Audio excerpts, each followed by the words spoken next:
Il y a quelques années, Albert Jacquard, vous étiez venu parler à une classe d'école primaire. Et il y a une petite fille qui vous avait demandé « Monsieur, je voudrais devenir intelligente comme vous, comment faire ?» Qu'est-ce que vous lui avez répondu? C'était d'autant plus merveilleux que c'était une classe de SES, une classe pour les enfants qui sont réputés ne pas être doués. Alors je lui ai dit « Ta question est merveilleusement bien posée, tu fais preuve d'intelligence. Maintenant, comment devenir intelligent? Je ne sais pas trop, je sais comment devenir idiot. » Pour devenir idiot, tu n'as qu'à acheter une bonne provision de bonbons et t'installer devant la télé. C'est pas ici que je devrais dire ça. Mais en fait, au fond, pour devenir idiot, il suffit d'être passif. Pour peu à peu fabriquer son intelligence, il suffit, c'est toujours vrai, de faire fonctionner son cerveau. Il faut bien voir que ce cerveau est un outil extraordinaire. Les nombres sont tellement grands qu'on n'arrive pas à les imaginer, mais dans le cerveau d'un bébé qui naît, il y a de l'ordre de 100 milliards de petites cellules. On appelle ça des neurones. Et puis peu à peu, après la naissance, chacune de ces cellules envoie des protubérances vers les petits voisins. Et au total, arrivé à la puberté, 10 000 connexions par neurone. 1 million de milliards de connexions. C'est fabuleux ce qu'il y a dans le cerveau d'un enfant de 15 ans. Et une des façons de se rendre compte à quel point c'est un nombre énorme, c'est de diviser le nombre des connexions qu'il y a dans un cerveau de 15 ans par le nombre des secondes vécues par cet enfant. C'est 400 millions de secondes. Et le résultat, c'est qu'à chaque seconde, depuis sa naissance, il a mis en place 2,5 millions de connexions. Eh bien, je vous assure que ça a quelque chose d'effarant de penser qu'un enfant qui m'écoute, à cause de la façon dont il m'écoute, à cause de ce que je dis, eh bien, il y a des connexions qui se mettent en place, qui ne se seraient pas mises en place de la même façon si je n'avais pas été là. Donc, je suis responsable de la construction de son outil intellectuel. Mais il y a quand même des enfants, des êtres humains surtout, qui sont plus intelligents que d'autres, non? Ça ne veut rien dire du tout. Je vous assure que c'est une phrase, c'est pas par démagogie. Je ne suis pas plus intelligent qu'Einstein, ni moins intelligent, parce que cette comparaison n'a pas de sens. Bien sûr que mon intelligence n'est pas celle d'Einstein, parce que lui, il a été capable de trouver des choses que j'ai jamais trouvées. Bien sûr, mais quelle était la caractéristique de cet homme qu'on présente comme très intelligent? C'était pas d'avoir une activité intellectuelle plus vive, mais c'était d'avoir une horreur du sentiment de ne pas comprendre. Quand il ne comprenait pas, il comprenait qu'il n'avait pas compris, et il n'aimait pas ça, alors il s'arrangeait pour finir par comprendre. Quelquefois, c'était très long.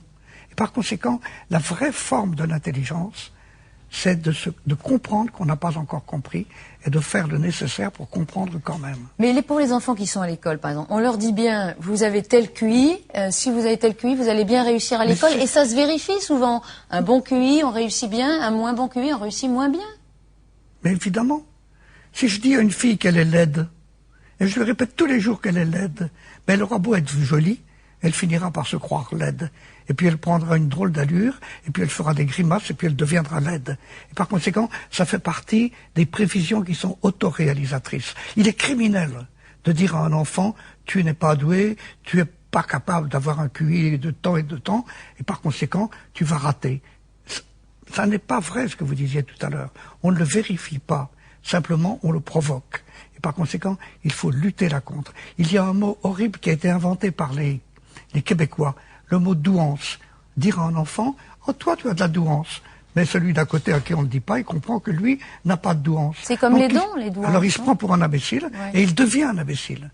Par conséquent, il faut se dire que l'intelligence, c'est pas quelque chose que l'on reçoit, c'est quelque chose que l'on construit. C'est ça la phrase essentielle. Et le mot surdoué, par exemple. Il y a des enfants, on dit, ils sont surdoués. Bon, ils réussissent bien les cours. On a bien tort de le dire. Ça ne veut rien dire. Dans surdoué, il y a 2 syllabes qui sont toutes les 2 idiotes. Sûr, ça veut dire qu'il y a une hiérarchie. Or, il n'y a pas de hiérarchie de quelque chose aussi subtil que l'intelligence, qui est multidimensionnelle.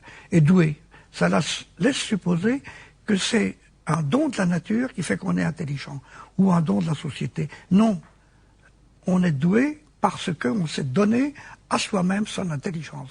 Et on est tous responsables de devenir plus ou moins intelligents. Il faut, peu à peu, la construire. Et bien sûr, tout le monde ne construira pas la même, certains iront plus vite que d'autres, mais méfions-nous. La vitesse n'est pas une caractéristique tellement remarquable de l'intelligence. Ceux qui vont vite, vous savez, en général, ce sont des bluffeurs.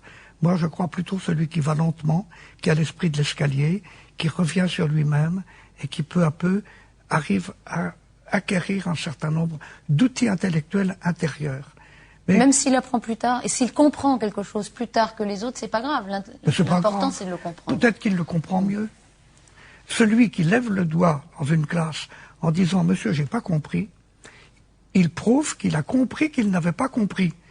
Et c'est ce qu'il y avait de plus difficile à comprendre. Il faut toujours répéter ça.